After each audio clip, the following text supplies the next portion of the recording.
Eu estou iniciando a gravação Boa da noite. aula.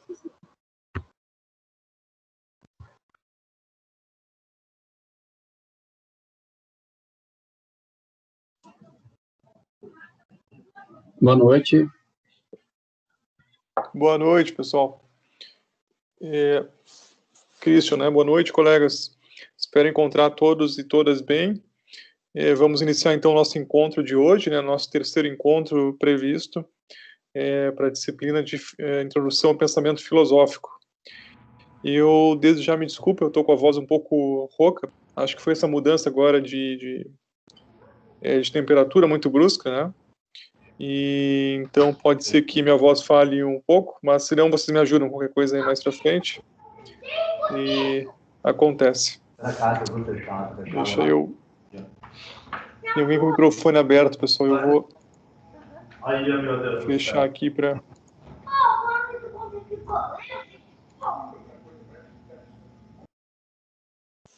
Acho que agora sim. Gente, eu queria começar dizendo algumas coisas para vocês, então. Eu disponibilizei logo ali no Moodle, no início da disciplina, né, uma lista de filmes, né, que nós comentamos, enfim, e espero não ter esquecido nenhum. Também incluí outros, né, e eles são filmes adicionais também, né, em relação àqueles que já estão no plano da disciplina, tá? E, enfim, mas também, né, os colegas fizeram algumas sugestões aqui que são todas válidas. Me desculpem se eu esqueci alguma, né? Mas eu também incluí outras ali que eu tinha me esquecido de mencionar para vocês, né? Então isso já está disponível. Também estão disponíveis as últimas aulas ali nessa parte inicial do Moodle, né? Vocês vão encontrar. E eu tive que colocá-las no YouTube em função de que o Teams aqui que nós estamos usando, ele está com problema de acesso, então vocês não iam conseguir acessar a não ser se utilizassem o login e a senha da URGS. Mas então eu prefiro colocar no YouTube, já está acessível ali, vocês conseguem visualizar se for o caso, né? No mais, pessoal, né, agradeço as participações nos fóruns, lembrando que é sempre importante, né, um momento de troca, também para tirar dúvidas, enfim. E então, por favor, participem aqueles que ainda não o fizeram. No mais, então, pessoal, a nossa ideia hoje é discutir esse módulo 3, que é um módulo voltado, né, para essa questão da filosofia política e também para esse contexto que nós vivemos de pós-verdade, é o que a gente já começou a conversar um pouco na aula anterior. E eu não sei quem teve tempo de ver, ou se ainda não viram, né, vale a pena, tem um documentário muito interessante com o professor Pedro Gontijo, ele é da UNB, Universidade de Brasília, e é muito interessante esse documentário, que ele estabelece assim, vinculações com a política, né? Eles falam de uma autora muito importante também chamada Hannah Arendt, que trabalhou sobre o Holocausto, não é? E sobre a questão muito interessante que perpassou todo esse contexto, né? E a Hannah Arendt é uma autora extremamente crítica também, a gente pode colocar ela nesse campo, né, dos filósofos críticos, e ela buscou desenvolver um conceito muito interessante de condição humana. Então, para quem não conhece também a Hannah Arendt, fica aí uma dica, né, uma sugestão de leitura para nos auxiliar na construção desse pensamento filosófico contemporâneo ocidental. E eu queria também falar um pouquinho para vocês dos textos, né, que estão ali disponibilizados. E tem um texto que é o texto 05, né, que eu sugiro fortemente que todos leiam, porque ele vai ajudar também lá no trabalho final da disciplina, né, que vai ser a produção então de um vídeo, de um documentário, enfim, de uma animação, aí vocês vão poder escolher. E esse texto 05 se chama Ciências, Educação e Pós-Verdade. E então é um texto bem interessante que vai auxiliar, né, na construção então dos argumentos que vocês vão ter que fazer para produzir então esse trabalho final da disciplina. Também, gente, ali no módulo 3, né, vocês vão encontrar tem alguns manuais de filosofia, né, interessantes, tem um da PUC, de filosofia política, e ali também eu coloquei a alegoria da caverna do Platão, né, que eu já comentei com vocês, aqueles que não conhecem, né, é realmente uma leitura necessária, é fundamental, inclusive tem muito a ver com a discussão que a gente vai fazer hoje. Mas o que acontece, então, né, de onde surge um pouco esse conceito de pós-verdade, né? E aí nós precisamos voltar um pouco no tempo e entender, né, sobretudo aquele período iluminista, no qual nós tínhamos, né, uma espécie de crença na razão, e que a razão ela ia, digamos assim, possibilitar que o espírito humano, não é, pudesse alcançar seu grau máximo de realização, inclusive dominando a natureza, não é, dominando, inclusive, né, outros homens considerados aí menos evoluídos, enfim, e essa razão ela ia se impor como se chamou na época, né, o norte, né, a gente pode questionar isso, por que não o sul, né, mas a ideia justamente norte, ela é muito interessante para a gente entender esse contexto, até pelo etnocentrismo, né? Então a gente sempre se refere ao norte, né, os geógrafos, né, muitos colegas, eu acho ainda engraçado quando eles falam, né, o sul, vamos buscar um sul, né, para nos orientar, mas a verdade é que as nossas categorias mentais, né, os autores do pós-colonialismo diriam, né, que as nossas categorias mentais coloniais, elas ainda nos fazem pensar sempre no norte, como se o norte fosse a grande referência, né? Por que não o sul, né? Então, mas nesse contexto do iluminismo, então, que nós temos, né, essa grande crença, digamos assim, de que a razão ela dominaria, que ela reinaria, né, sobre as demais formas de pensamento, sobre a superstição e mesmo formas consideradas arcaicas, não é, ou até passionais.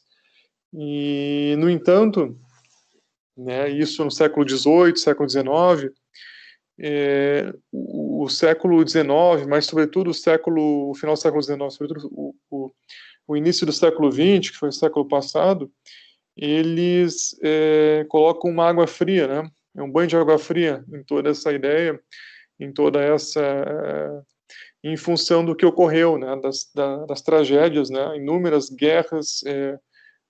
Vamos falar um pouquinho, na Primeira Guerra Mundial. Lembrem que o uso, né, de tecnologias do gás mostarda, por exemplo, né? Uma guerra química. O uso também a primeira vez do avião para fins militares, não é? E é interessante esse caso do avião, né, e trágico.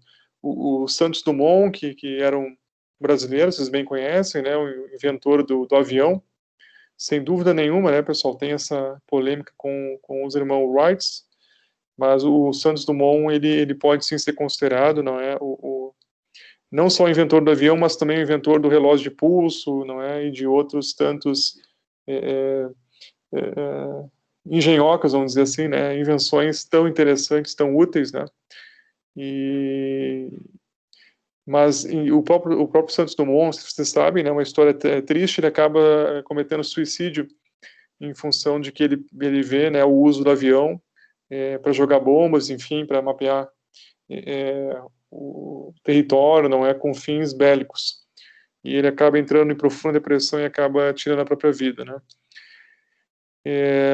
Então, se não bastasse esse contexto da Primeira Guerra Mundial, né, terrível, com muitas mortes, enfim, o uso da metralhadora, outras tecnologias, nós temos, depois da Segunda Guerra Mundial, que vai, então, de uma vez por todas, assim, afundar, não é, essa noção de que a tecnologia, até mesmo de que a ciência, ela libertaria o homem, não é, do mal, libertaria o homem da guerra e faria o mundo um mundo mais racional. Depois, na sequência, né, da Primeira e da Segunda Guerra Mundial, nós temos essa grande crise ambiental que surge, não é? E então também nós percebemos que essa razão, essa ciência que emerge, a tecnologia que emerge, ela não só não resolveu muitos dos nossos problemas, né, como ela também criou outros problemas, né? Criou problemas ambientais, criou uma série de riscos, sem falar, não mencionei, né, mas a bomba atômica, né, tudo que ocorre com a bomba atômica, o uso contra o Japão, e de uma forma assim brutal, não é, que resultou na morte instantânea de milhares de pessoas. E inclusive o Einstein, né, que ele, quando ele teorizou, né, a teoria da relatividade, ele mesmo sabia desse potencial, né? Ele escreve na época para o presidente americano, se não me engano, Eisenhower, e ele advoga, né, ele alerta o presidente dos riscos que estavam envolvidos, não é, no uso, né, no uso do átomo, da energia que podia ser liberada pela fissão nuclear. E os Estados Unidos, ele acaba desenvolvendo um grande projeto chamado Projeto Manhattan, que desenvolve então a bomba atômica, não é, que é utilizada. Depois a bomba atômica tem desenvolvimento ainda mais mais trágico potencialmente, que é a bomba de hidrogênio, não é? E inclusive com alguns testes que foram realizados, não é? E então tudo isso assim colocou, né, digamos, em xeque essa crença iluminista, né, de que a razão, enfim, a ciência, ela traria a liberdade do homem, não é? E não foram poucos autores que questionaram, não é, esse entendimento, ou até mesmo essa previsão. Nós temos um conjunto de autores chamados justamente da teoria crítica, que são autores que fundamentam seus estudos, por exemplo, no Marx, mas não só no Marx, também em Husserl, né, que são filósofos da fenomenologia, e vão desenvolver, sobretudo na Alemanha, a chamada teoria crítica, né? Então são autores aí desse grupo, o Adorno, né, o Horkheimer, o Erich Fromm, e mais recentemente o Habermas. E depois, né, tem ainda, isso é uma chamada Escola de Frankfurt, e depois tem uma segunda e uma terceira geração da Escola de Frankfurt, que seria a mais atual hoje, com um filósofo sociólogo chamado Axel Honneth, que o Honneth trabalha com uma teoria chamada teoria do reconhecimento. Mas então esses autores, já na década de 50, 60, o Horkheimer, o Adorno e o Erich Fromm, eles escrevem algumas obras muito interessantes. Tem uma que se chama Dialética do Esclarecimento, né?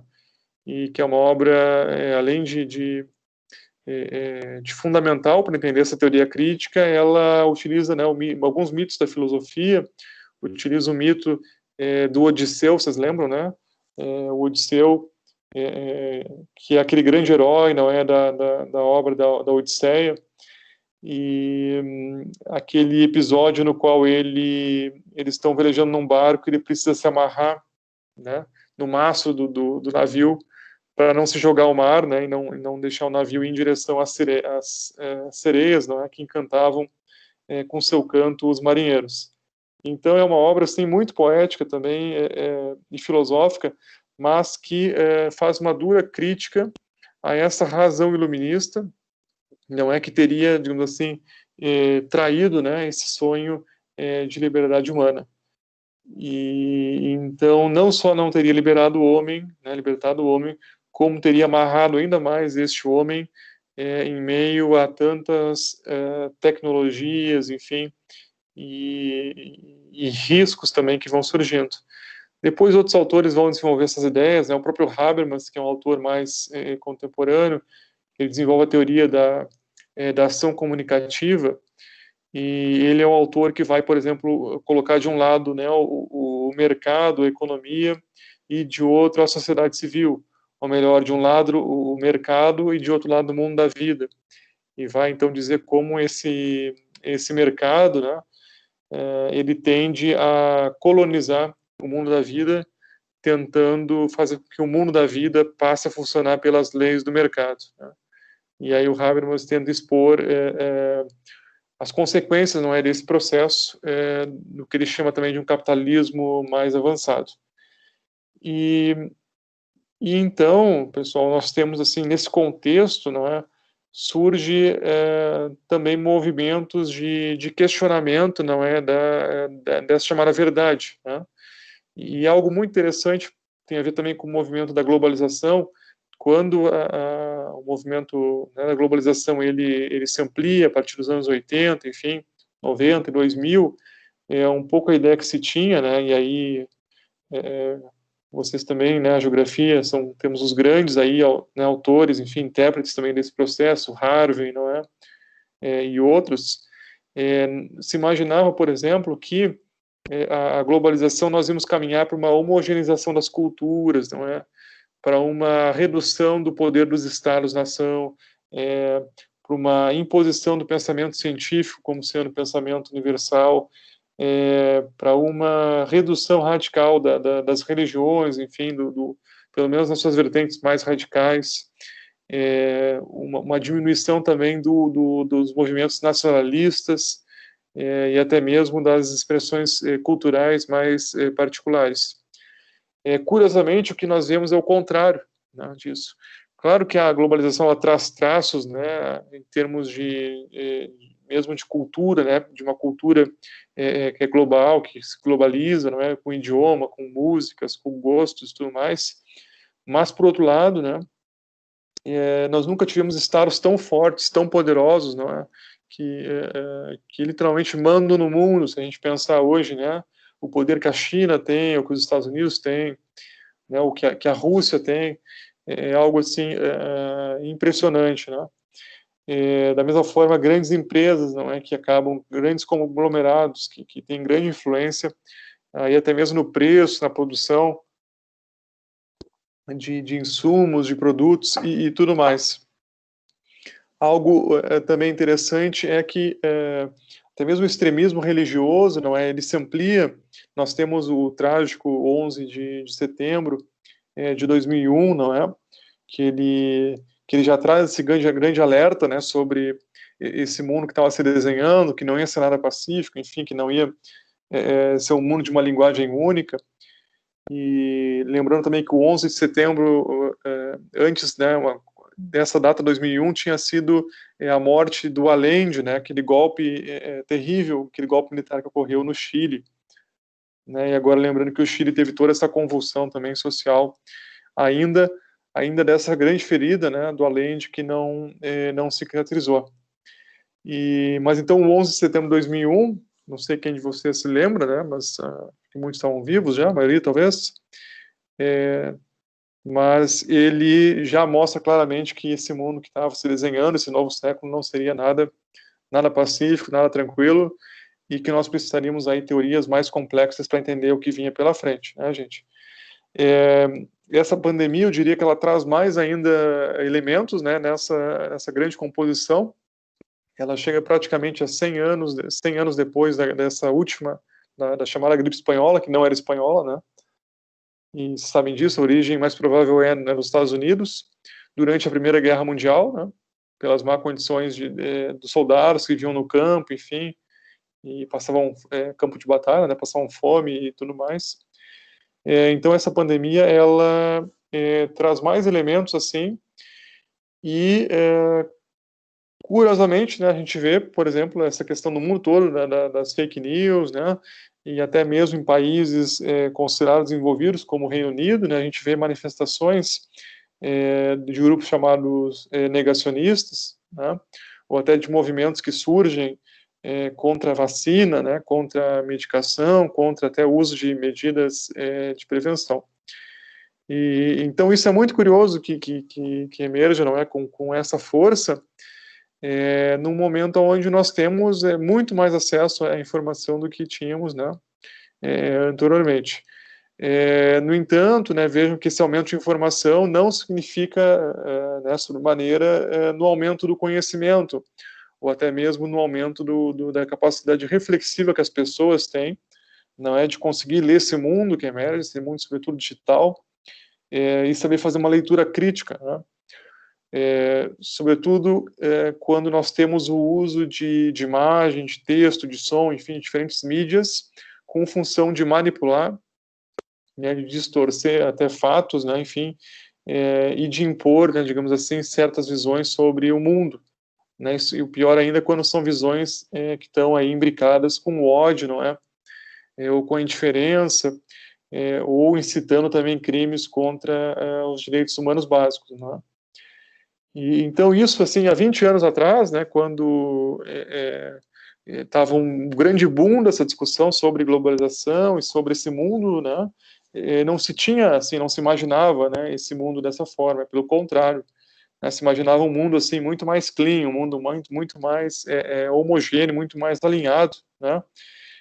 Claro que se imaginava que seria um mundo alinhado aos países capitalistas, centrais, não é, e tudo mais, mas nunca se imaginou um mundo assim tão dividido, não é? E além disso, então, né? E também a questão da mudança climática eu colocaria aí, né, para a gente entender esse contexto, que é um fenômeno global, é um fenômeno que ele não é individual, ele é coletivo, ele é regional, ele é nacional, ele é transnacional.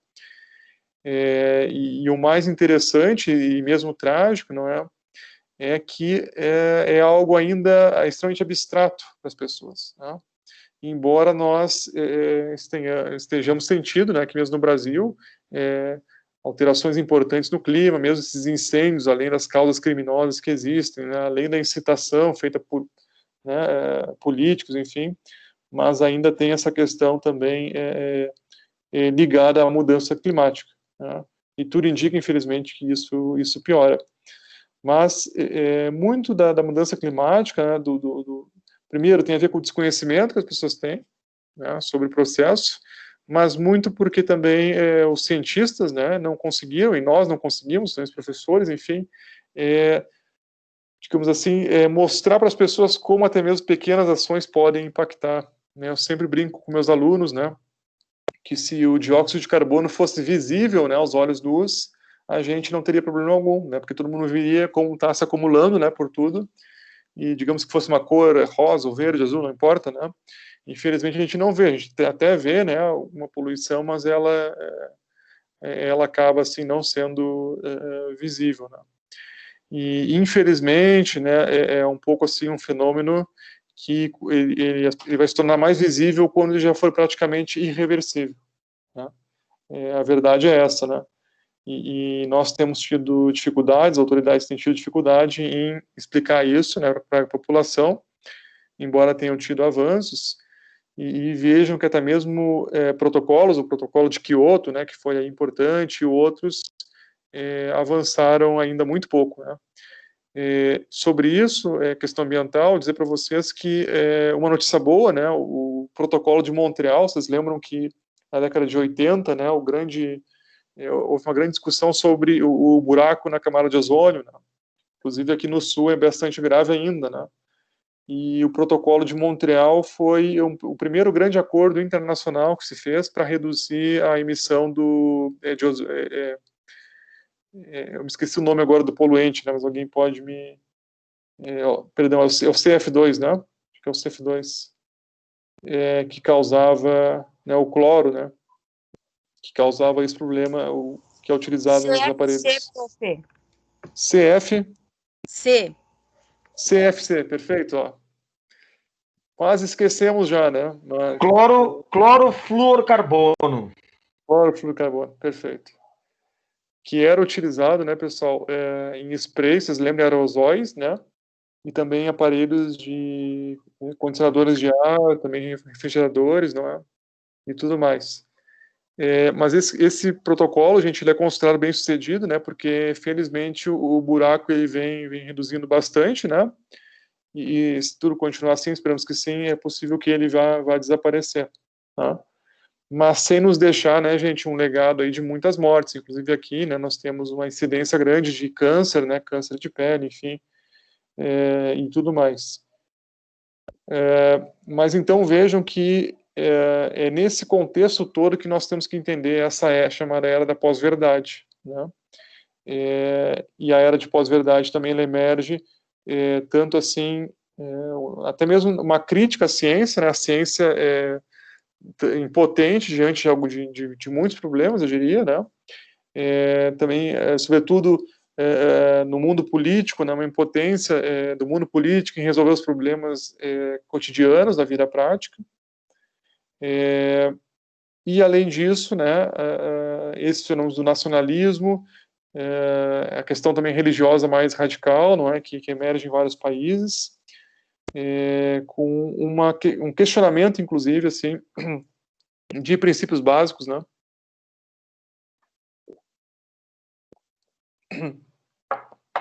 Que vão ter aí diversas implicações. Por exemplo, quando a gente fala nisso, né, alguns movimentos conservadores, que é no Brasil, mas vamos falar mesmo nos Estados Unidos, não é? Seitas ou grupos mais radicais que são contra, né, que disseminam teorias contra as vacinas, né, enfim. Não é à toa que o sarampo mesmo tem tido surtos, né, de sarampo nos Estados Unidos ou na Europa, e outras doenças que, por exemplo, no Brasil já foram erradicadas, não é? Mas são grupos realmente que disseminam essas informações e utilizando muitas vezes as mídias, não é? Temos também grupos especializados, né, aí em disseminar, por exemplo, teorias sobre vão propor que a Terra é plana, né, então retomando aquelas ideias que a princípio já tinham sido superadas, não é? E até mesmo confrontando questões factuais, assim, que a gente pode facilmente, né, gente, facilmente averiguar, né, enfim, com um pouco de lógica, um pouco de raciocínio. E, infelizmente, né, também essas grandes mídias, como o Facebook, como o YouTube, têm contribuído para isso, né? O YouTube, por exemplo, várias pesquisas têm mostrado que, infelizmente, os algoritmos deles, né, na medida que tu procura um vídeo, né, enfim, ele vai te levando cada vez mais a encontrar vídeos daquele tipo. Né, o próprio YouTube, ele inseriu e continua inserindo, né, propaganda em vídeos que disseminam esse tipo de informação falsa, não é? Então, assim, o próprio Facebook, né, ainda fez durante muito tempo, ainda continua fazendo, né, vistas grossas a esse tipo de disseminação de informação falsa, ou até também de mensagens de ódio. E é um pouco um contexto que nós estamos vivendo, né? Infelizmente, essas mídias também elas são novas, há um deslumbramento das pessoas, né? Muitas pessoas, não há um entendimento, digamos assim, dos fundamentos dessas mídias, de como utilizá-las de forma consciente, não é?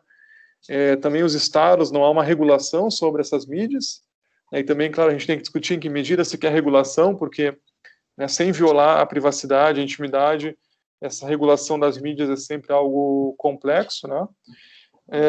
Mas o que chama mais atenção realmente digamos assim, uma certa, eu diria, apatia social. Então, o Durkheim diria isso, né? Uma certa anomia social, já que muitos grupos, né, sociais toleram esse tipo de disseminação de informações, inclusive informações às vezes com grupos, né? Grupos determinados sobre os quais quer se produzir informação falsa, ou quer se induzir pensamentos ou sentimentos de ódio, né?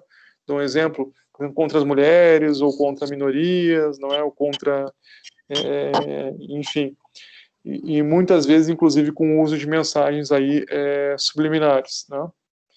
E é muito curioso, realmente, como, inclusive, que essas identidades virtuais também, que as pessoas assumem nessas redes, não é? Como elas podem ser extremamente conflitantes, né? Daqui a pouco a gente está defendendo algo numa rede social, ou ingressa numa rede social, que, digamos assim, tem um interesse objetivo, né, muito distinto do nosso, né? Mas a gente acaba, por um motivo ou por outro, então, navegando nessas redes, nesses ambientes, e, digamos assim, nos alinhando, não é? E participando desses grupos. E, nesse meio todo, né, estamos nós, não é? Os professores, os cientistas, que primeiro somos cidadãos, né, como todas as outras pessoas, enfim, mas temos que enfrentar esse desafio. Então, assim, primeiro, né, eu queria dizer para vocês, em sala de aula a gente vai enfrentar isso, porque chegam, né, ali alunos, estudantes com essas teorias, né, enfim. Não é raro hoje, né, mesmo a gente ter alunos, né, que a gente poderia identificar eles como alinhados, né, teorias, por exemplo, do fascismo, ou até do nazismo, ou até com essas questões aí mais conservadoras, não é, que vão aparecer com força. E em alguns casos, não é, além disso, dos estudantes, há movimentos organizados, até mesmo de pais, enfim, sociedades que tentam impor às escolas, não é mesmo, ou até aos cientistas o que deve ser ensinado ou não deve ser ensinado, fugindo dos padrões.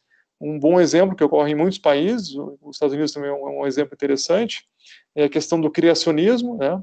Se ensinar e nem a questão é se ensinar o criacionismo, mas se ensinar apenas o criacionismo, né? Em alguns casos, tentar se proibir o evolucionismo, que seria, digamos assim, a teoria científica, né? Mais aceita para o surgimento e evolução das espécies. Mas então tudo isso nós enfrentamos e convivemos assim num cenário, não é, de fake news. E inclusive quem de nós, né, em algum momento não caiu numa fake news ou até mesmo não divulgou, não é, uma fake news. E aí também não contribuiu para esse processo enfim, que joga a nossa população ainda mais, não é, num contexto de pós-verdade, no qual, digamos assim, é incrível, muito interessante, porque a opinião de qualquer um, né, e vamos imaginar assim, de um médico, acho que é um exemplo interessante, ela vale a mesma coisa, né, porque como numa rede social tudo se resume a uma postagem, e nem é sempre possível verificar, né, a mensagem para o emissor, quem é de fato emissor. Então, muitas vezes, um médico, né, vai lá e faz uma afirmação, enfim, com base em fatos, com base em conhecimentos, tá? Chega uma outra pessoa e diz, não, mas não, comigo não foi assim, né? E aí outros tantos vão lá e dizem, não, comigo também não, enfim, né? Então é muito interessante, assim, né? Muito interessante porque há um certo pé de igualdade, não é, a esses argumentos, mas isso é algo falso, porque a gente sabe que, obviamente, alguém que não é um cientista, que não estudou, que, né, enfim, o que ela pode falar sobre um fenômeno, não é, senão sobre um fato, enfim, senão algo da sua experiência individual que, por isso mesmo, não pode ser generalizado, não é? Então, nós temos aí cheio de exemplos, não é? Além disso, tem o uso também mais terrível ainda das redes sociais, como há, por exemplo, vocês lembram aqueles casos da baleia azul, não é, e outras redes ligadas à violência, à mutilação, não é, e tudo mais, que surgem e que muitos jovens acabam, né, nossos alunos acabam caindo assim, né, nessas grandes falácias, não é, e acabam em alguns casos tendo consequências trágicas. Então, assim, é muito interessante esse momento que nós estamos vivendo, né? É algo também muito novo. Cada dia, né? Cada ano a gente pode dizer que emerge uma rede social nova, com características diferentes, com aspectos diferentes. E o que nos caberia enquanto professores, né? E é isso o desafio de vocês no trabalho 3, perdão, gente, no trabalho 2, né? Na disciplina. Né? Qual o papel da ciência e da educação nesse contexto de pós-verdade, né? Como que os filósofos também podem nos ajudar, não é? A pensar sobre esse mundo, né? E vejam que essas redes sociais, essas grandes mídias sociais, não é? Elas têm um papel fundamental em construir um status quo, né? Em construir as identidades sociais. Então, hoje, né? Qual é o nosso objetivo de vida, né? O que é a vida, né? O que é o conhecimento, o que é a verdade? Qual o sentido da vida? Aquelas perguntas clássicas, né, dos gregos, enfim, dos primeiros filósofos, elas não foram respondidas. E mais do que isso, hoje, né, por essa parafernália toda que nós temos, tecnológica, parece que cada vez mais nós somos distraídos, não é, para todo tipo de coisas e menos para essas questões tão fundamentais que a gente pode dizer mesmo que constituíram um homem moderno, não é, o homem contemporâneo.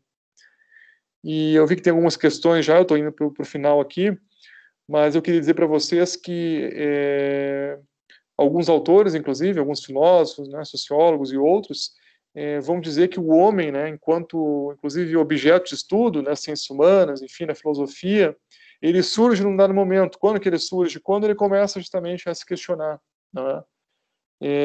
Mas é possível que em algum momento esse homem, enquanto, né, o homem que se questiona, né, o homem né, que pensa, será que existo, por que existo, enfim, na medida em que esse homem desaparece, o próprio objeto de estudo, não é, das ciências humanas, enfim, ele desapareceria, né? Então, assim, é algo para a gente refletir. Eu também queria finalizar novamente enfatizando a importância que vocês leiam a Alegoria da Caverna, do Platão, porque é um texto muito bonito, e ela fala de um contexto, então, no qual, hipoteticamente, nós teríamos prisioneiros, não é? Que estão vivendo dentro de uma caverna isolada, na qual entra um pequeno, né, flash de luz, e é muito interessante, em algum momento, um deles tenta, né, escapar e consegue escapar, né? E aí ele vê que o que ele tinha visto até então não era nada, né, ou era muito pouco do que o mundo de fato era. Mas aí eu vou deixar, gente, o resto para vocês, né? Quem não leu vai ficar curioso, quem leu já sabe, né? Já sabe como termina a história, eu não vou adiantar, né?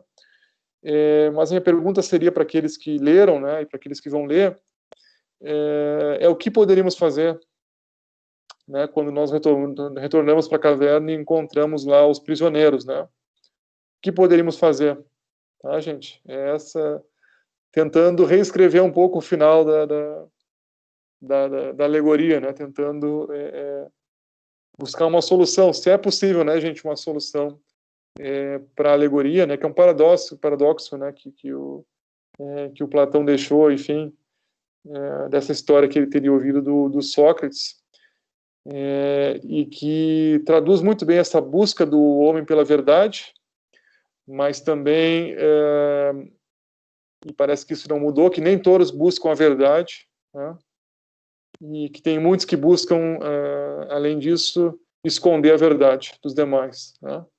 Então, assim, eu acho que essa é uma questão fundamental que permanece ainda presente e que vai nos desafiar sempre, e inclusive que pode nos fazer, não continuar acreditando na profissão de professor, e não só no sentido da importância, não é, de ensinar conteúdos, de ensinar saberes, mas também essa importância, essa relevância social que nós temos, eu diria ainda mais hoje, né, nesse mundo da informação, né, mas precisa urgentemente se tornar o mundo do conhecimento, no qual as pessoas tenham condições, né, de discernir, de ter uma visão mais crítica, não é, sobre as diversas esferas da vida social, economia, política, ciência, não é, a religião, e que elas possam de fato escolher, não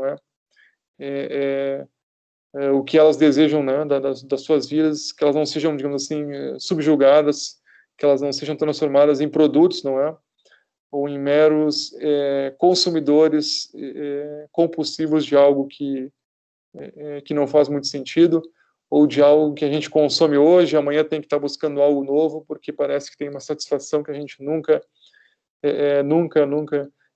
preenche, tá? Mas, pessoal, eu ficaria por aqui agora, né?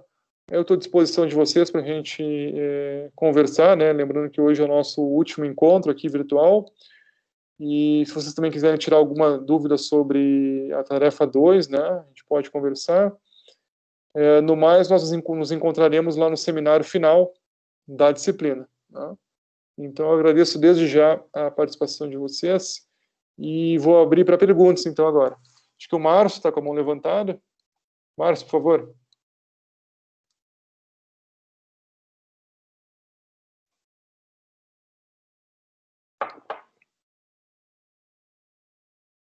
Márcio, não te ouvimos.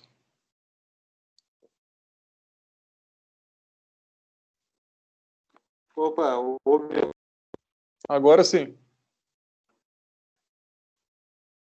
Trancou aqui.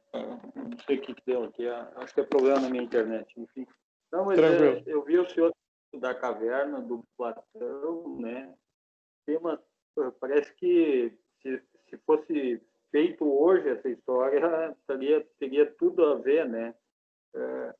E aí eu penso quando também desses negacionistas que a gente fica colocando, eu fico pensando assim, é só uma reflexão, na verdade, colocando no lugar do cara que saiu da caverna e tentou convencer as pessoas que existe outra coisa, que não é isso, né?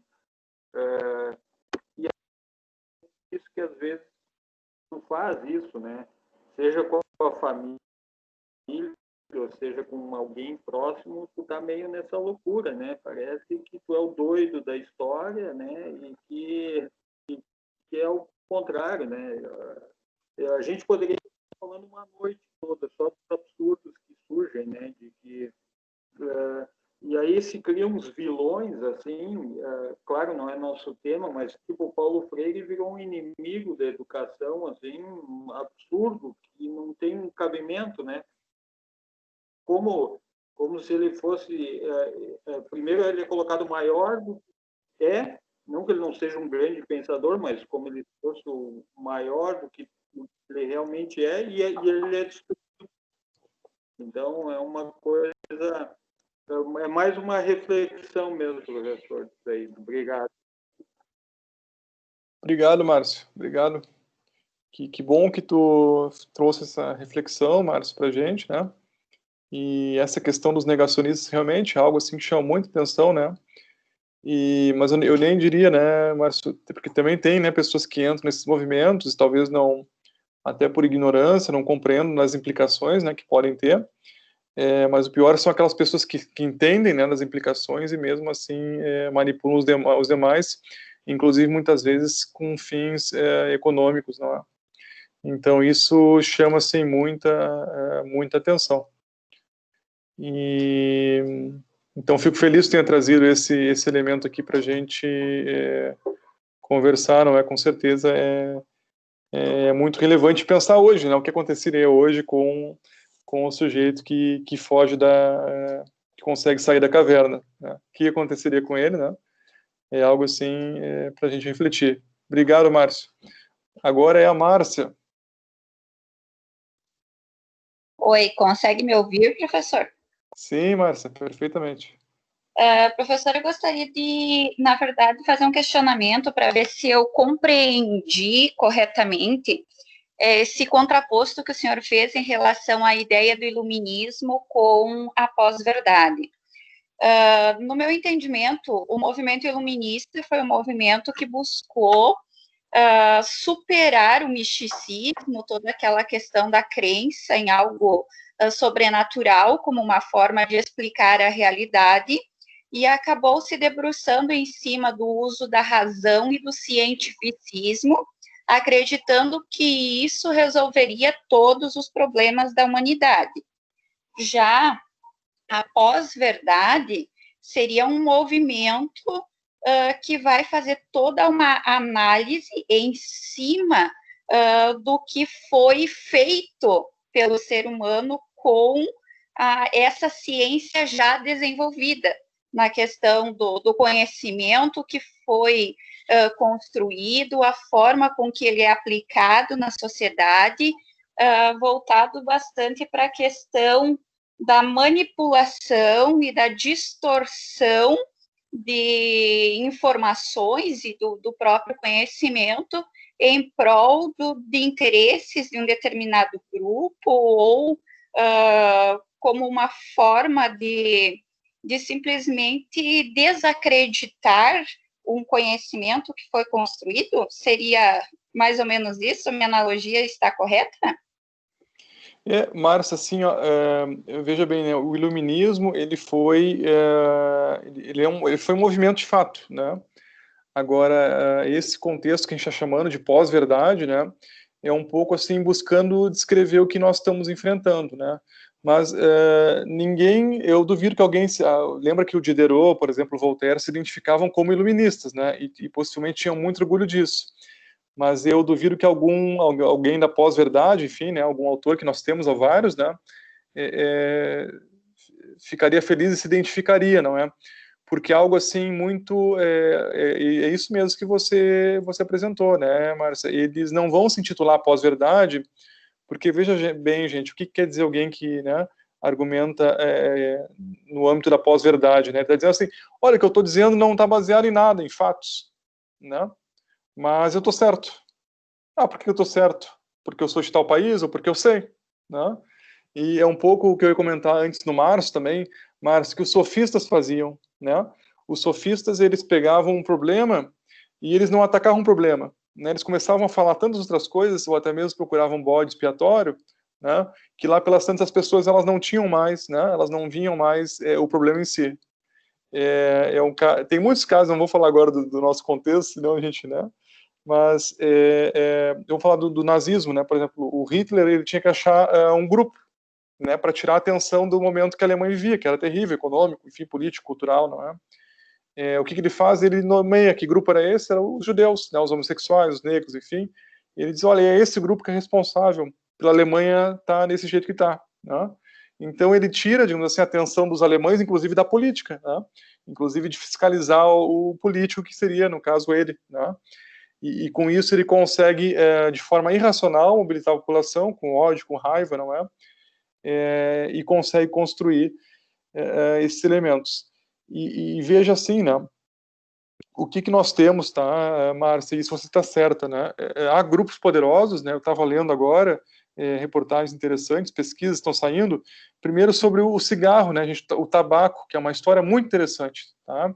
Hoje já se comprovou que até mesmo cientistas, né, foram comprados, laboratórios foram comprados para não liberar pesquisas que já estavam indicando há muitas décadas atrás, né, que o tabaco fazia mal à saúde, tá? E agora mesmo, né, o que está se discutindo? Que esse mesmo sistema de suborno e outros tantos, né, foi utilizado para maquiar a questão da poluição dos combustíveis fósseis, né, e na mudança climática, né? Então, Márcia, é isso que nós estamos chamando de pós-verdade, né? Essa manipulação, né? Digamos assim,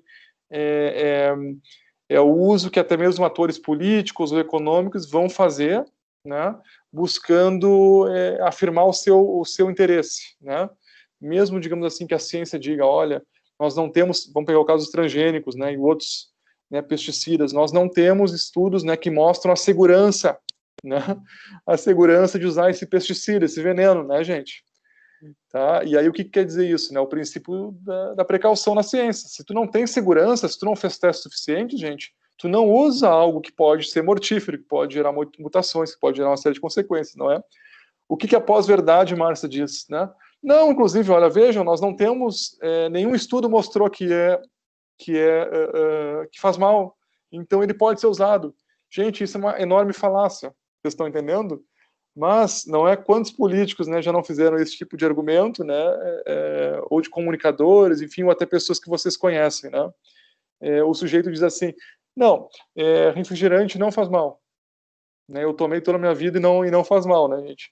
Mas vejam, pessoal, o que essa pessoa pode dizer, né? O que ela estudou, né? Será que a experiência individual dela, né? E aí daqui a alguns anos, pá, morre, eu tenho diabetes, eu tenho uma série de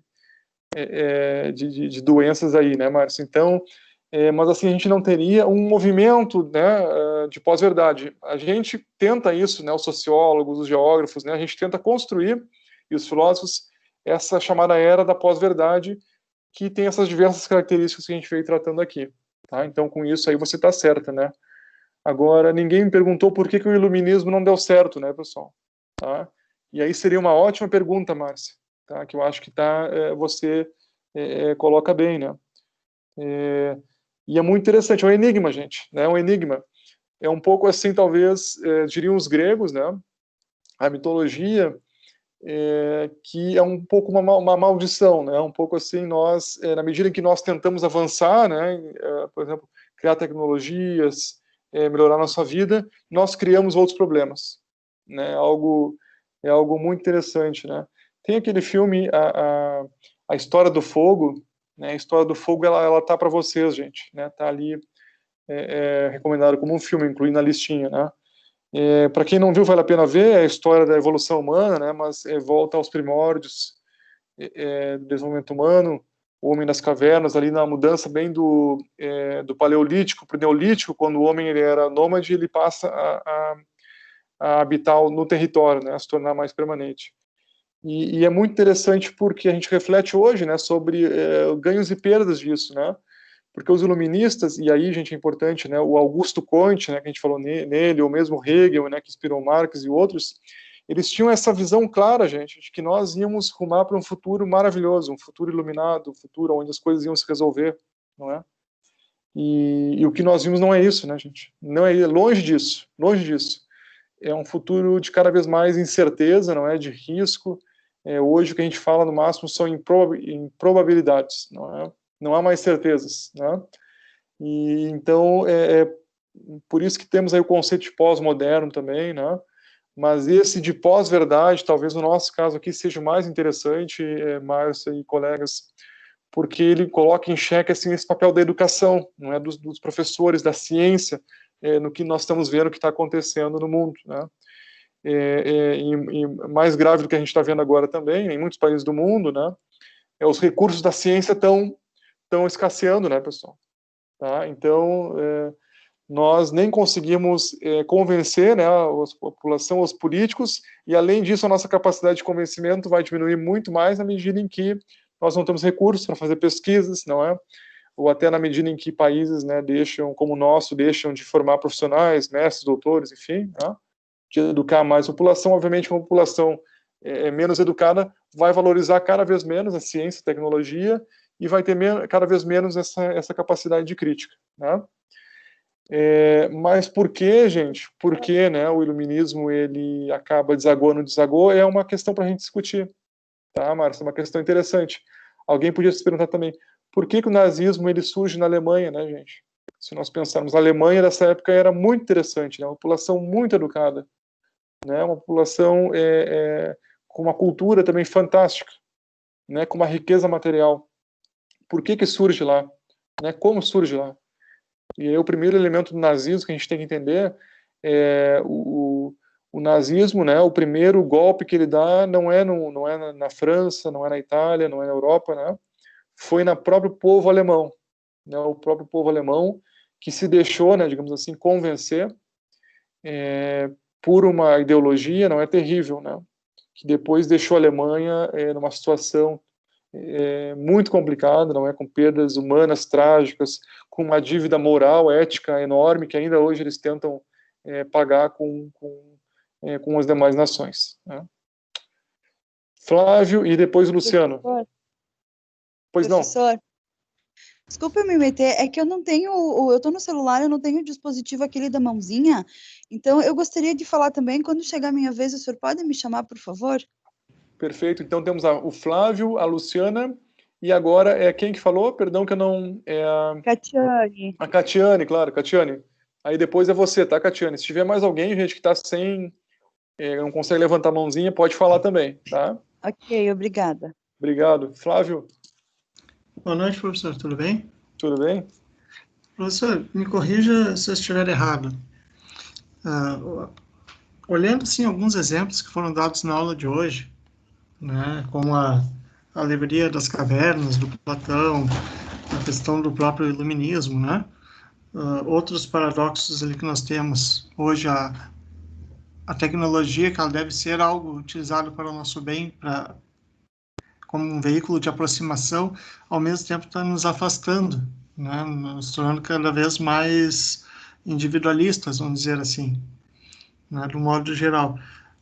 Eu percebo que há nisso um ciclo, né, ou seja, as coisas vão e voltam, ou quando voltam talvez remodeladas, mas é aquele mesmo vai e vem, né? Eu percebo esse caminhar, assim, né?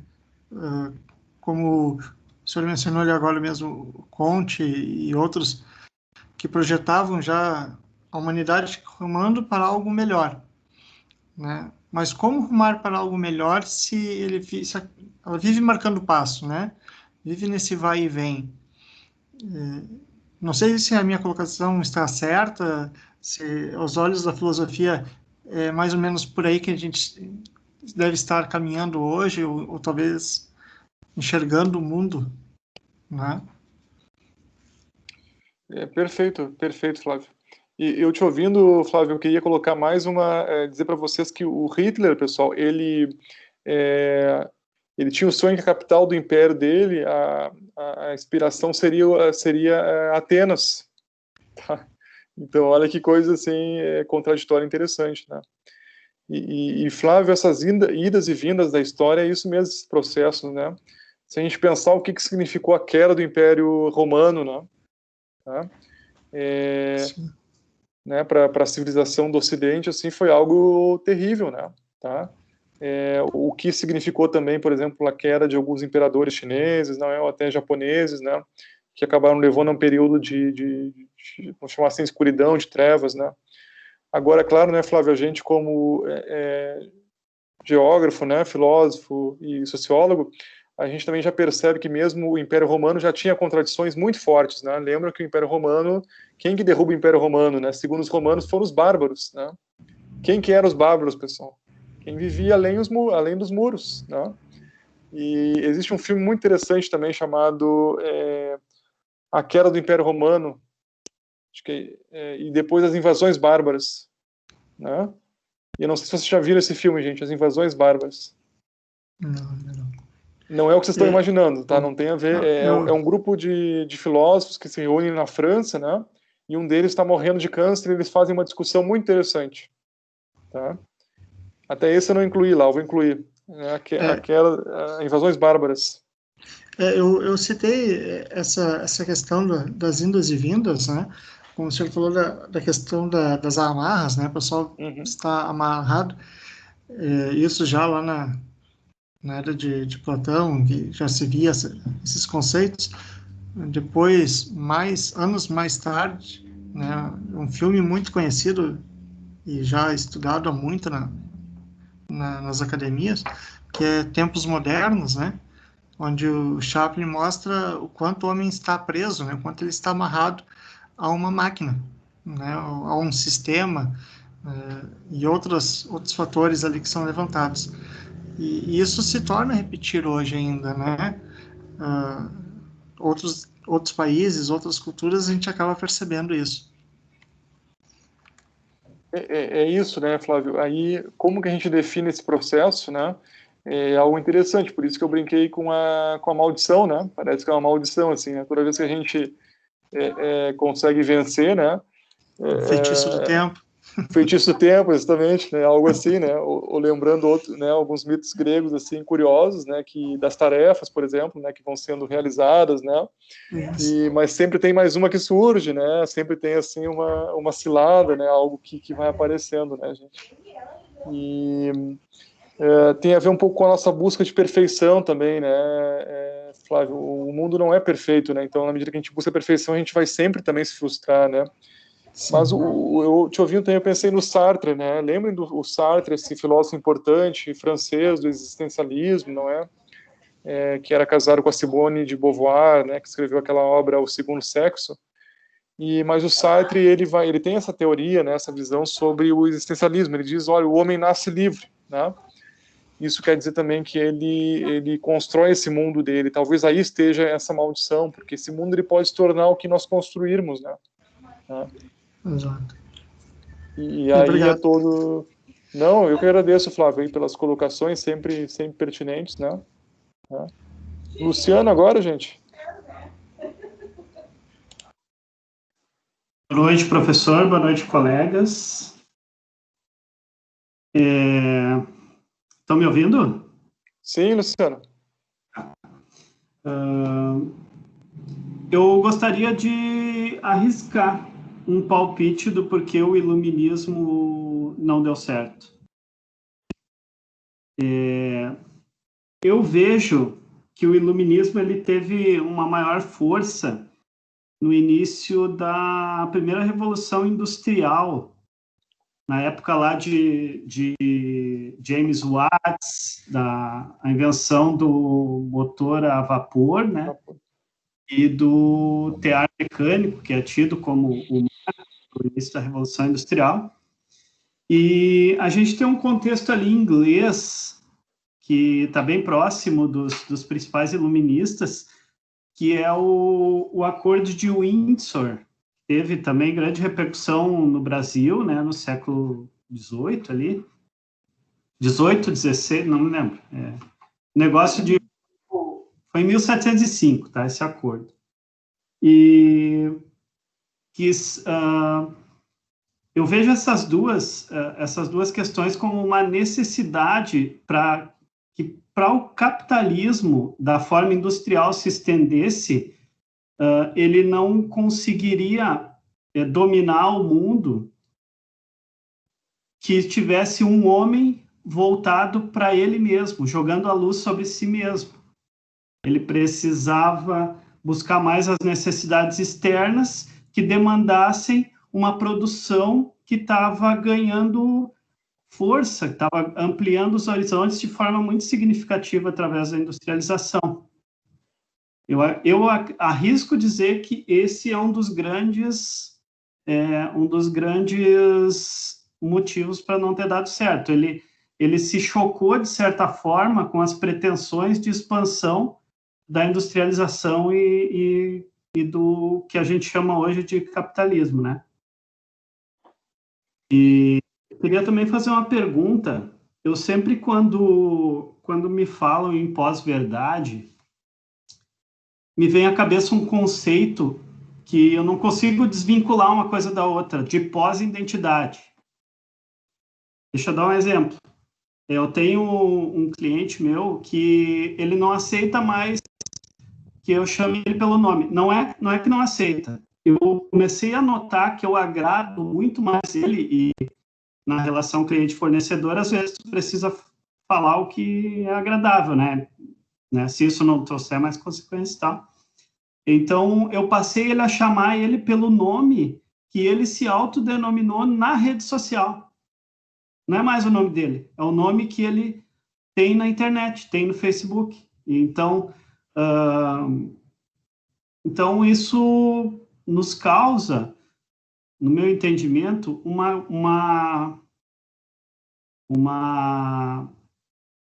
ambivalência de identidades, né? Ela não chega a conflituar uma com a outra, mas ela se equivale, principalmente porque, como tu falou ali antes, a rede social é uma coisa nova, então todos nós somos imigrantes nela, todos nós somos infanto-juvenis no trato com a rede social, né? Então, eu não consigo desvincular uma coisa da outra. Existe algum autor que trata desse tipo, não sendo com esse nome, né, que eu dei aqui, que é de pós-identidade, mas que trate desse assunto especificamente hoje? Obrigado. Sim, Luciano. Primeiro, assim, te dizer que me parece essa análise, né, porque o iluminismo não deu certo, né? O próprio Marx, né, gente, ele vai dizer que o capitalismo ele não produz mercadorias, né? Antes disso, ele produz necessidades, e necessidades que são insaciáveis, né? E então, por isso, o Marx ele entendia que o capitalismo não levaria o homem à felicidade, pelo contrário, né? Então, por isso que ele propunha uma outra saída, né, gente? Tá? Mas que eu diria para vocês que, como eu já mencionei, também era uma saída assim bastante, né, talvez nós tivéssemos caído a gente não sabe, né, pessoal, mas num mundo possível muito pior, né, ou tão pior quanto este, ou talvez um pouco melhor, né, mas perfeito possivelmente não seria, né. Mas, Luciano, é isso, né, tem casos muito interessantes, pessoal, né, eu estava lendo outro dia um estudo sobre, são jovens chinesas, né, que trabalham numa fábrica e praticamente moram na fábrica, elas dormem na fábrica, né, se alimentam na fábrica, enfim. O que elas fazem, Luciano? Elas criam numa rede social uma identidade, né? Então elas vão e procuram na internet o que elas gostariam de ter: a casa, o carro, a vestimenta, a foto mesmo, né? E elas, então, a partir daquele momento, passam a ter duas identidades, né? Uma identidade que seria real e a virtual, mas que é real também, né?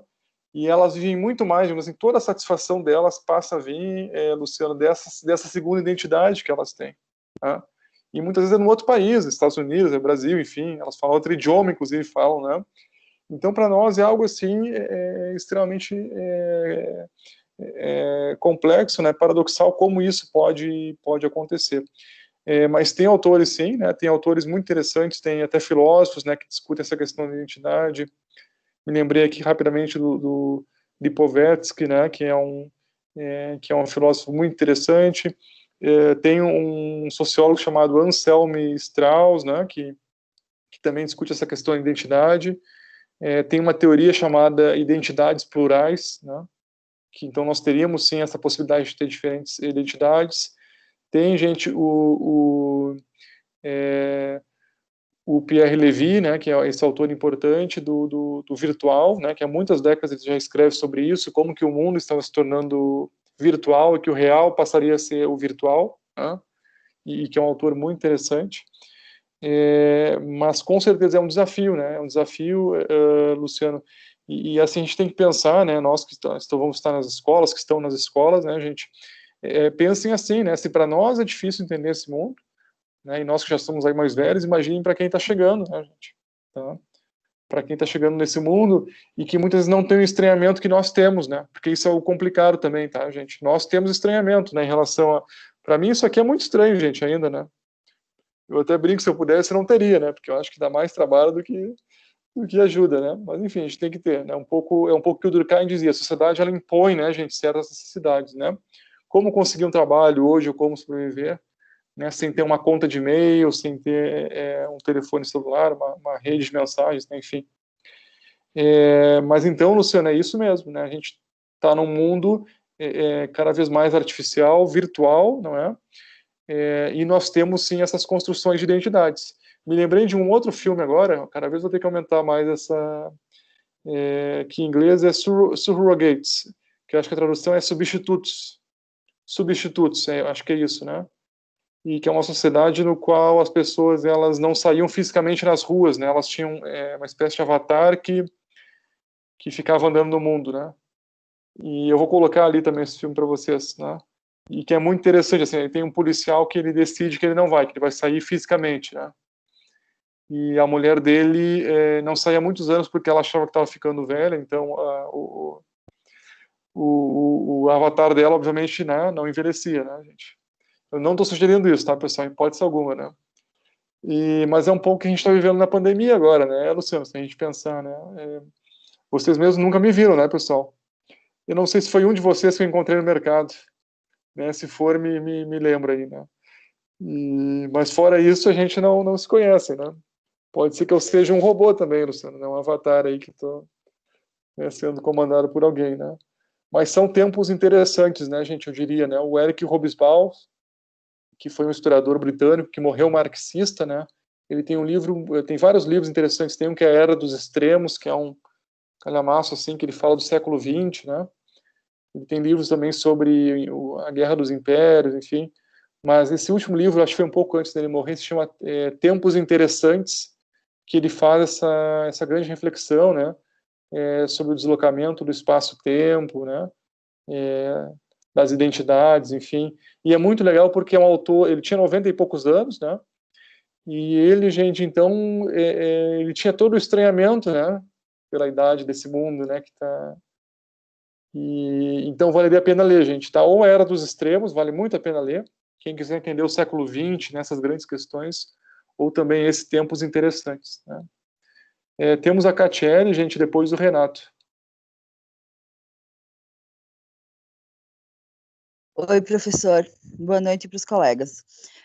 Eu estava ouvindo os colegas, enfim, né, toda a explanação, e eu achei interessante, alguns colegas falaram a respeito, eu não lembro se foi algum colega ou se foi o professor que falou, sobre o homem nascer livre, né? E aí isso me remeteu ao conceito de Thomas Hobbes, que ele diz que o homem, no seu estado natural, ele nasce livre, mas o homem acha que por nascer livre, ele tem o direito de ter e fazer o que ele bem entender.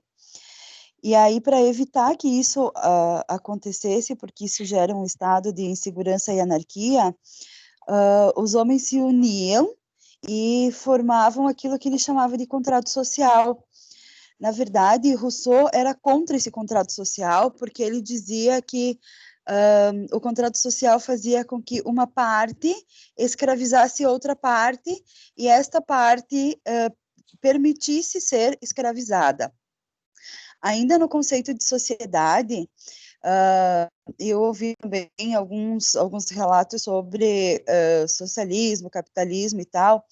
Tem um documentário bem interessante, é um experimento científico que foi feito na década de 60 por um psicólogo e etólogo. O nome dele é John Calhoun, se eu não me engano. Eu não sei falar direito, mas acredito que seja isso, porque ele era inglês, ou norte-americano, uma coisa assim. E ele criou um experimento chamado Universo 25, a Utopia dos Ratos. Eu não sei se alguém já ouviu falar. O que ele fez? Ele colocou 4 pares de ratos dentro de um ambiente de uma sociedade perfeita e forneceu água e comida e à vontade e deixou lá esses ratos. Então esse lugar conseguia manter 3.000 ratos. A população não conseguiu atingir a capacidade máxima. Então eles chegaram, parece, a 2.100, uma coisa assim.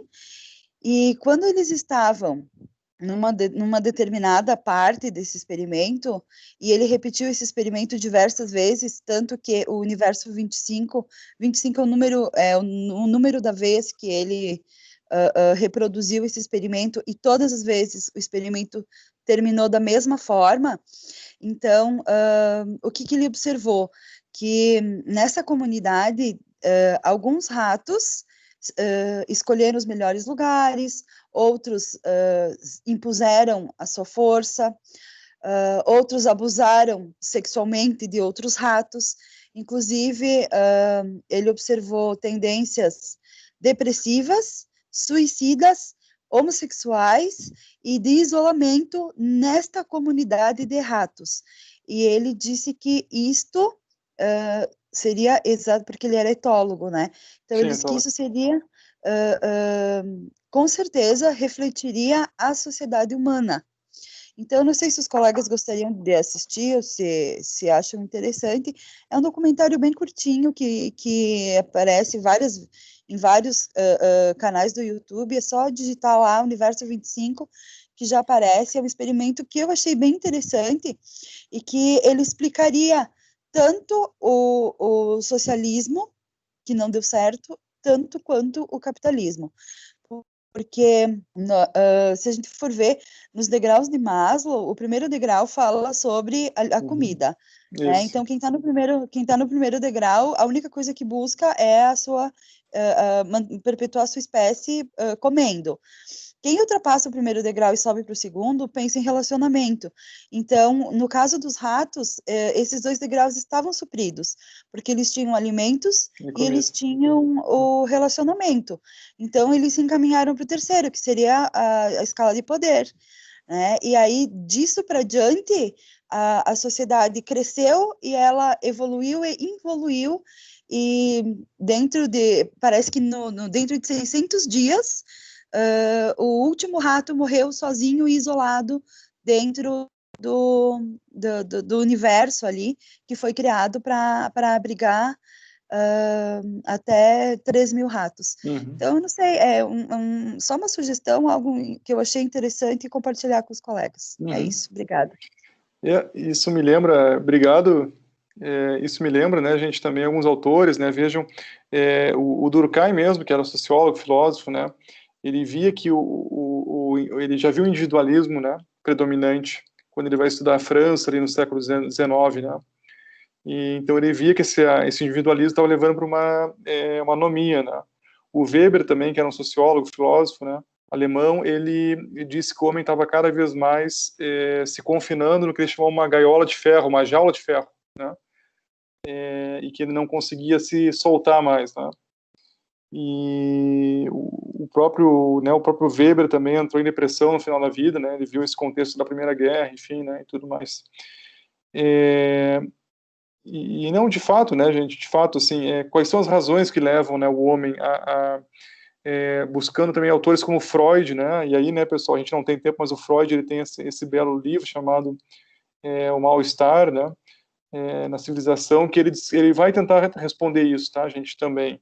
E aí o Freud, ele vai se utilizar um pouco da mitologia também, das pulsões de vida e de morte, né, e vai dizer como essas duas pulsões, elas estão dentro do animal homem, né, esse animal homem, ele tem essas duas pulsões, né, e justamente o desequilíbrio, ou quando uma, né, extrapola a outra, então nós temos um problema, né.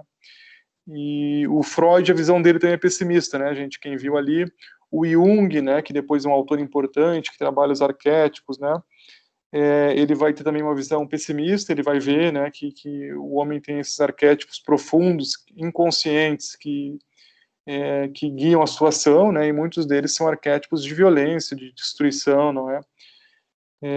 Tem teorias, gente, né, interessante, tem obras que estão sendo discutidas, né, tem aquele livro Sapiens, que vocês devem conhecer, tem uma outra obra que se chama O Gênio Egoísta, né, que são aí, que assim, sempre a gente tem que tomar cuidado, né, nessa relação homem-natureza, né, porque nós sabemos, claro, que nós somos, em grande medida, influenciados pela natureza, mas também tem a cultura, tem a sociedade, né, então hoje a gente está tentando caminhar para uma visão mais equilibrada, não é, desses fatores, tá, gente?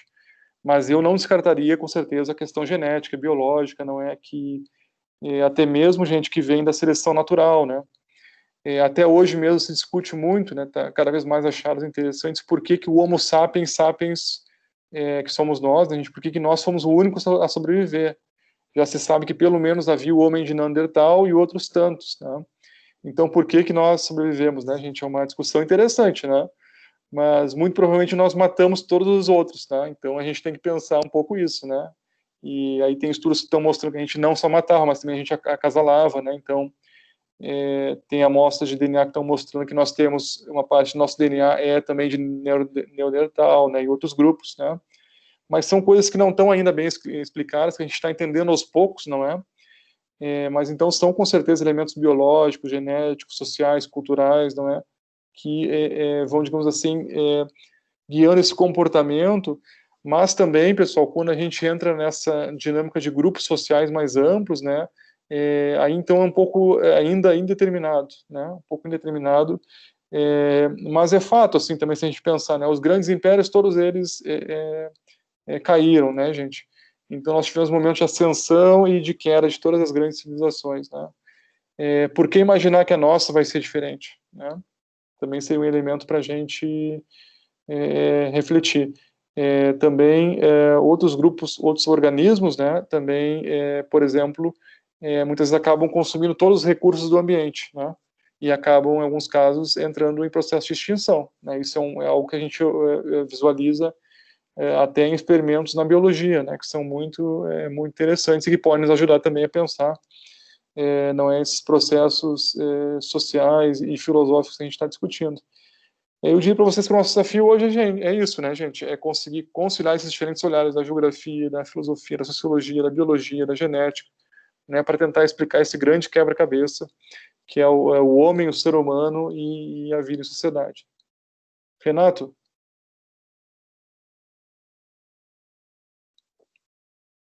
Não, professor, eu não quero me estender muito, bem rapidinho, a gente vai conversando aqui, vai surgindo, eu lembrei eu quero abrir assim, ó, foi então que eu resolvi jogar as cartas na mesa e o vaso pela janela, só para ver o que acontece na vida quando alguém faz o que quer com ela.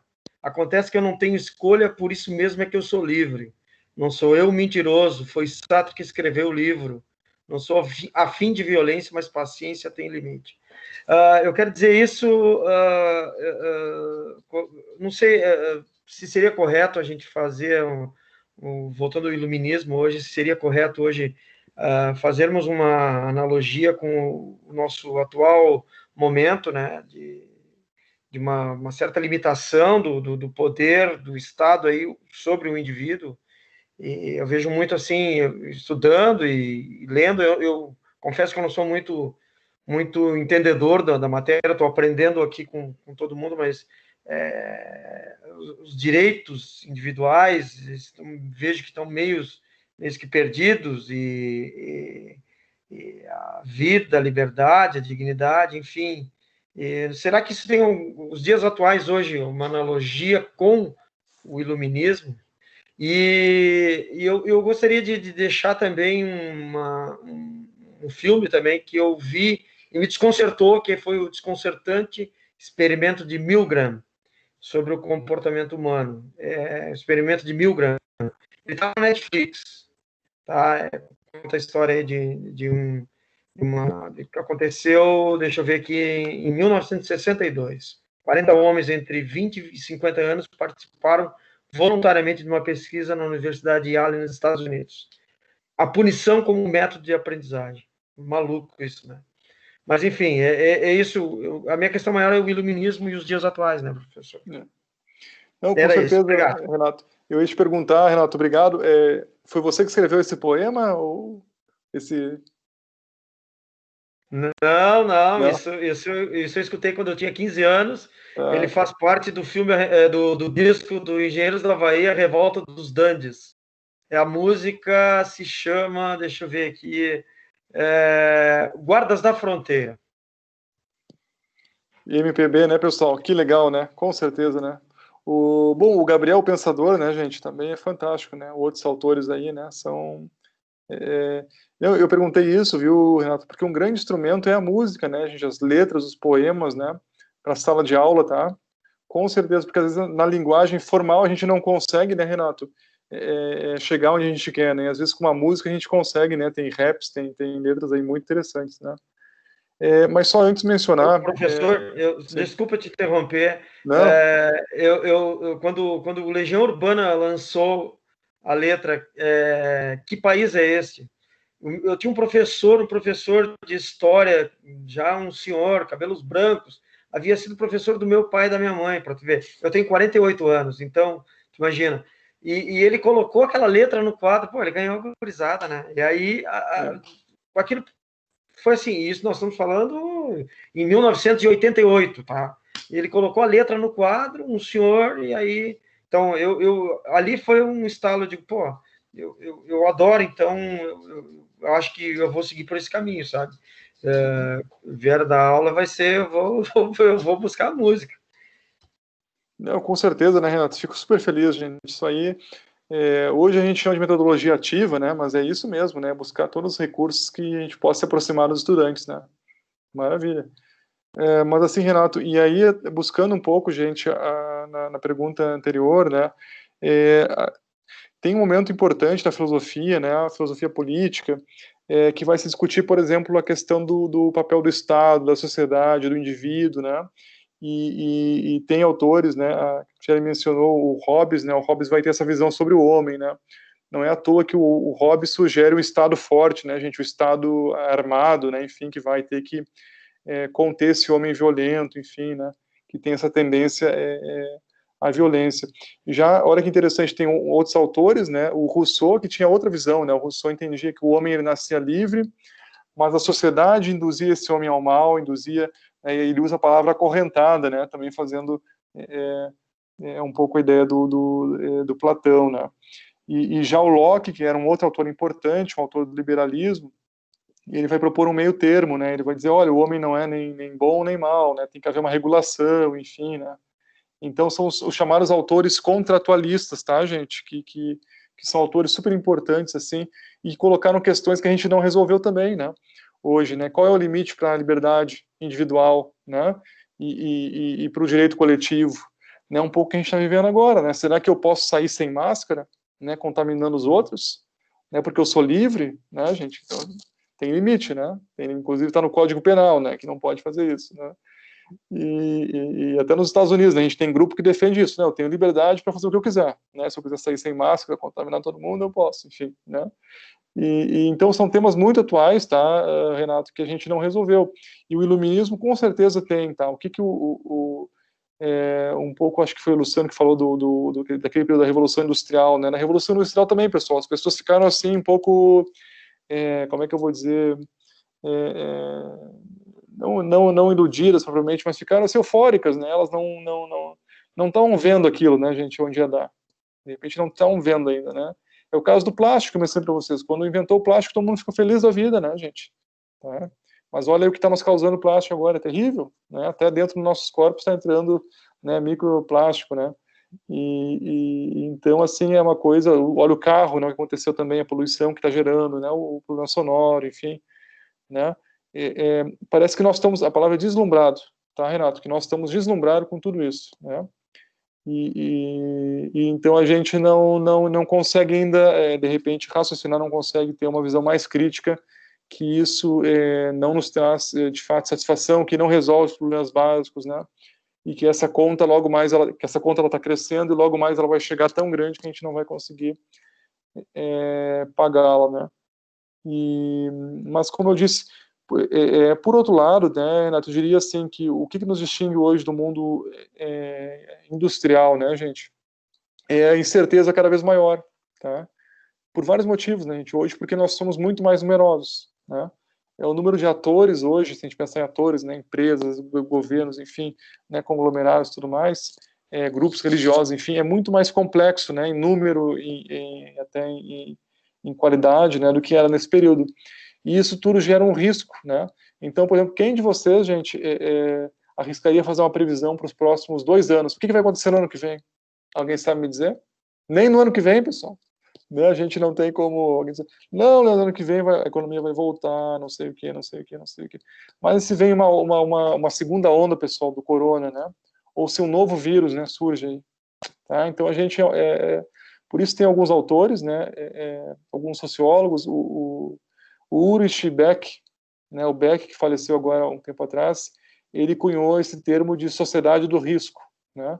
Então, a nossa diferença do mundo industrial iluminista é que hoje nós temos os mesmos riscos, os naturais, por exemplo, terremoto, né, destruição, enfim, mas além disso temos os riscos artificiais, né, que ele chamava, que é a guerra, enfim, as crises econômicas, a bomba atômica, não é? Agora a mudança climática que nós criamos, né, esse risco, esse vírus, né, gente, que também nós somos responsáveis, né? A gente sabe que ele não se propagou por acaso, né, que ele possivelmente pulou de um animal para o homem por causa dessa proximidade, pela destruição do habitat natural, né? A gente sabe de tudo isso. Então, assim, se não bastasse, gente, os problemas que nós já tínhamos, né, que nós sempre tivemos, enfim, agora nós criamos outros tantos, né? Agora a questão é assim, será que a gente está se dando conta, né, enquanto humanidade, enquanto grupo coletivo disso, né? Ou será que nós estamos ainda deslumbrados, né? Será que a gente quer cada vez mais e mais e mais disso, sem pensar sobre as consequências, né? Isso é um pouco a nossa questão. E aí o problema mais grave é quando a gente tem um Estado que incentiva também isso, né? Consumam, né? Enfim, né? Sem dizer não. Ok, temos que consumir, sim, né, pessoal? Temos necessidades básicas, com certeza. Mas o que vamos consumir? Como vamos consumir? Não é assim, podemos continuar consumindo produtos que causam câncer, que poluem o ambiente, enfim, qual é o custo disso? Né? Tá? Então são todas questões que a gente tem que refletir. Dou um exemplo, né, pessoal, nós todos que moramos aqui na região metropolitana e em outros lugares, né, o que é esse projeto dessa mina aqui, a mina Guaíba? Todo mundo sabe, né, gente? Isso aí, pessoal, se chegar a instalar isso, né, acaba, porque isso vai gerar micropartículas no ar, né, micropartículas que entram no pulmão, que entram, né, enfim, em função do lucro, né? Então, o carvão que vamos extrair ali é extremamente poluente, né? Então, não há justificativa ambiental, a econômica é questionável, né? A gente tem terra indígena ali, tem uma, né? Quer dizer, vai poluir aqui o próprio Guaíba, né? Da onde vamos tirar a água, né? E vejam que tentou-se avançar muito na surgia, né? Com esse projeto, felizmente agora a justiça barrou, né? Mas é um belo exemplo assim do que podemos estar daqui a pouco sendo jogados, né, e sem nos darmos contas, ou de repente, porque estamos mais preocupados em responder ao nosso celular, às redes sociais, do que um problema factível que pode, né, e que vai, gente, infelizmente, espero que não aconteça, né, mas se instalar essa mina aqui, para dar só um exemplo, vai ser terrível para todos nós, né, gente. Aí, com certeza, Porto Alegre, aqui, a região metropolitana, nunca mais será a mesma, né, e no sentido negativo. Renato? E eu não sei, pessoal, se tem alguém que não consegue levantar a mão e quiser falar também, tá? Fique à vontade. Eu acho que o Paulo Rodrigo está antes de mim, professor, mas eu só gostaria, antes o Paulo, sei que vai me perdoar, é bem rapidinho, em cima disso que o senhor falou, Nizam Guanazes, no auge da pandemia, ele disse que o Nizam Guanazes, um publicitário, falou, eu olhei para o meu banheiro e meu quarto, meu closet, e eu vi que eu tinha mais do que eu preciso para viver, e é meio paradoxal isso, né? Então, enfim... mas agora eu vou deixar o Paulinho falar. Muito bom, Renato. Obrigado. Paulo? Oi, boa noite. Estão me escutando? Sim, sim. Não, só seria mais uma provocação, assim, dizer que o iluminismo não deu certo, né? Meio forte, porque até hoje as questões que foram colocadas pelo iluminismo continuam muito, assim, em pauta, né? E eu vou dizer assim, ainda gerando debate, até tem um amigo meu que estudou filosofia, uma vez discutindo, porque eu tenho um pé atrás, eu não tenho muito, com o pós-modernismo, daí eu não tenho muita paciência, porque eu acho que às vezes a gente acaba indo para um caminho de negação de tudo e acaba sendo muito conservador, então, e isso vem ali na década de 60, 70 para cá, a gente está vendo a bagunça que está dando isso, então, mas assim, é só para provocar um pouco. E aí ele colocou assim, pois é, ele diz, eu sou iluminista, acho que a gente não esgotou todas as possibilidades do iluminismo, então acho que isso, não sei, eu compreendi, acho que eu concordo muito, então a gente vai vaticinar, falar, não sei, dizer assim, que não deu certo, ou é a mesma coisa a gente pegar e dizer que o socialismo não deu certo. Eu acho que a gente começou lá no início do século XX, assim, as experiências, digamos assim, então estamos construindo, tem várias possibilidades que foram sendo construídas por alguns países, tu vai pegando aqui e ali, e quem sabe um dia se consiga uma experiência melhor do que todas essas que já foram colocadas, assim como o capitalismo vem sendo modificado desde o século XVIII. Mas, enfim, é isso, é uma provocação. Ô, Paulo, tu foste certeiro, né, gente? A gente podia dizer o seguinte, né, Paulo, também, nós só sabemos que estamos errados, né, que erramos em função do iluminismo, né? Senão não estaremos nem aqui conversando, né? A gente não existiria escola, né, como a gente conhece, popular, né, universidade, enfim, né?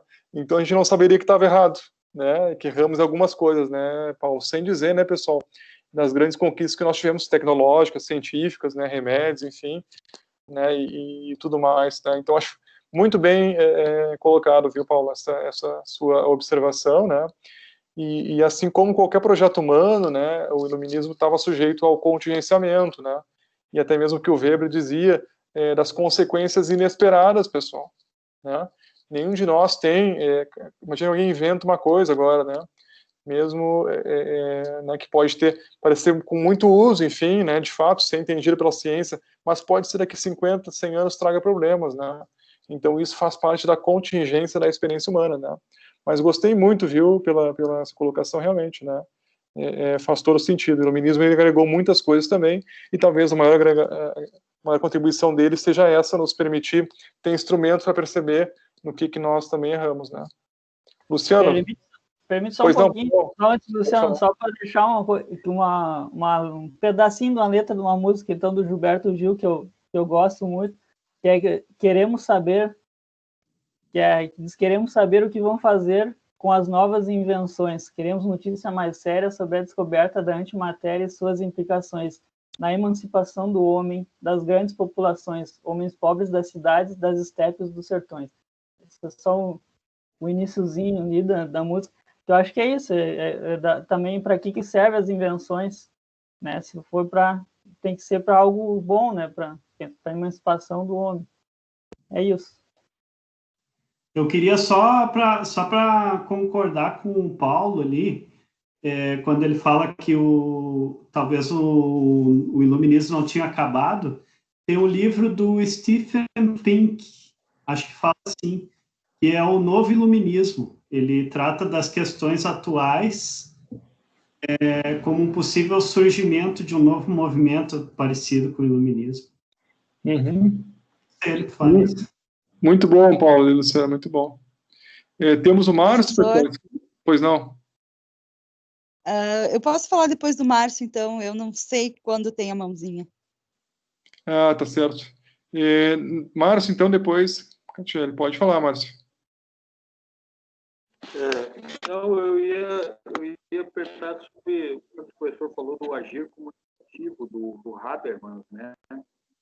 Que, na verdade, hoje, você falou que tudo é transformado em mercado, né? Então, a gente não tem, no mundo da vida nossa, tudo é transformado em mercado. E esse agir comunicativo, se a gente seria assim, tentando compreender isso, tentando entender, no sentido o agir comunicativo seria a atuação dentro da esfera pública, do conceito público, né?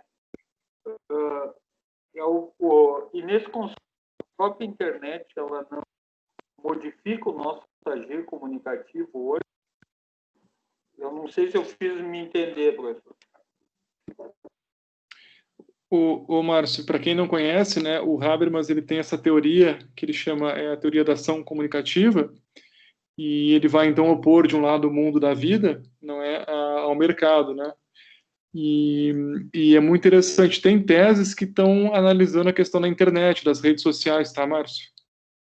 E é uma discussão que a gente pode fazer, em que medida também a rede social ela seria, né, algo que emerge do mundo da vida, né, ou que emerge dos mercados, ou também que, a princípio, né, que emerge do mundo da vida, né, mas que os mercados também eles acham uma forma de colonizar. Perdão, gente, a garganta já está... Mas é isso, tá, Márcio? Acho que aí quem quiser vale a pena ler o Habermas, né, gente? O Habermas tem essa obra que é um tijolinho também, né? Se chama Teoria da Ação Comunicativa, né? Que ele vai propor essa abordagem. E ele teve um aluno, né, dele que se chama Axel Honneth, né? Que ele tem essa teoria, ele desenvolve mais essa teoria e propõe o que ele chama de que hoje nós estaremos vivendo num processo de luta por reconhecimento. Tá? Então não seria mais tanto essa oposição, né, entre o mundo da vida e o mercado, mas sim essa questão da luta pelo reconhecimento. Catiele.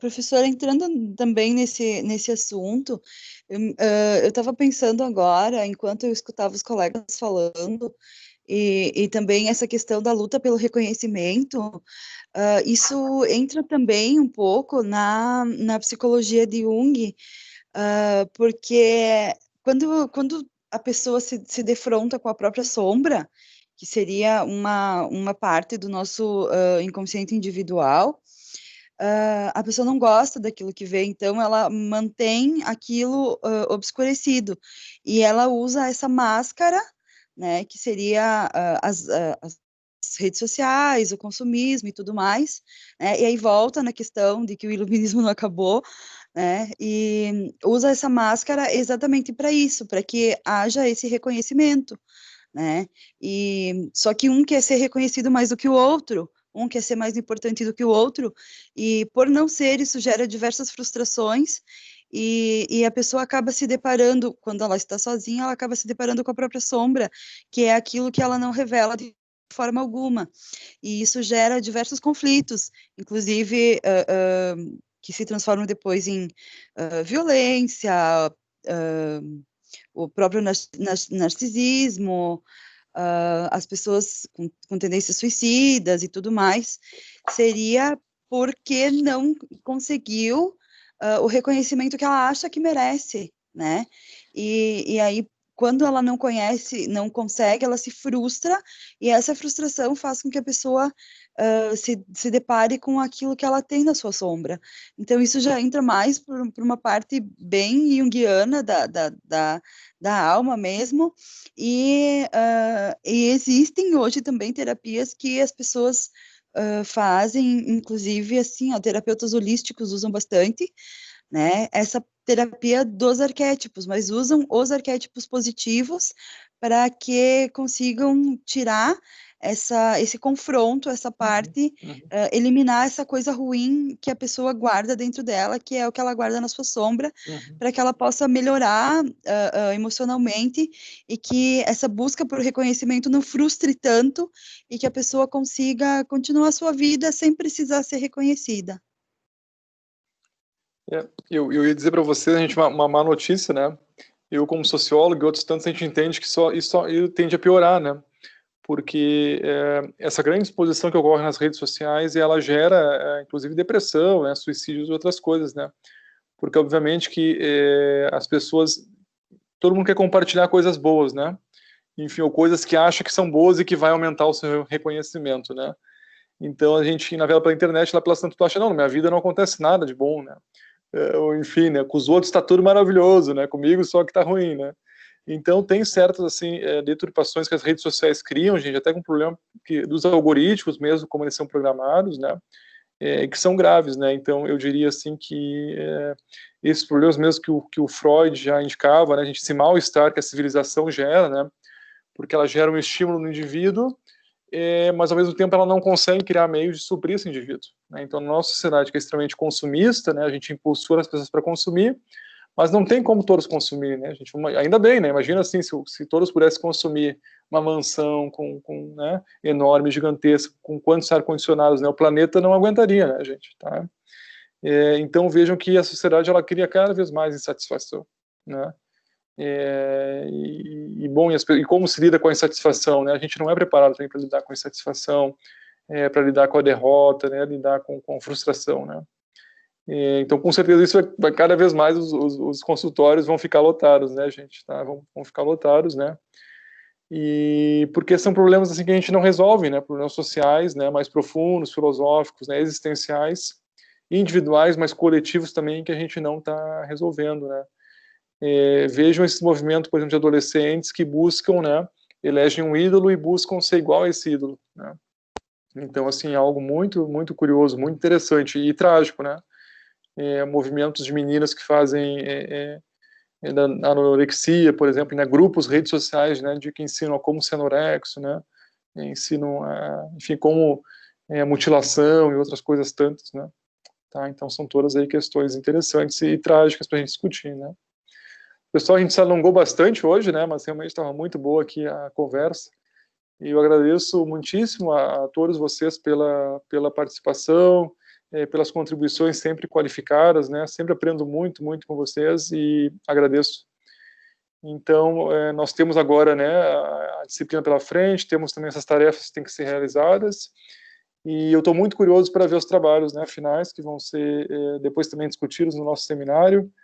E desejo muito sucesso também a vocês, né, ao longo do curso, né, sobretudo nesse ano, que é um ano difícil para todos nós, né, gente, tá, mas nós vamos com certeza superar, né, então continuem nessa direção, tá, a gente estudando bastante, questionando bastante, né, e ficamos em contato, então, pelos canais do Moodle, né, e mais tardar nos vemos, então, lá no nosso seminário final. Uma boa noite, pessoal, a todos e a todas, fiquem bem, se cuidem. Até breve. Valeu, obrigado, boa noite. Boa noite, obrigada, adorei.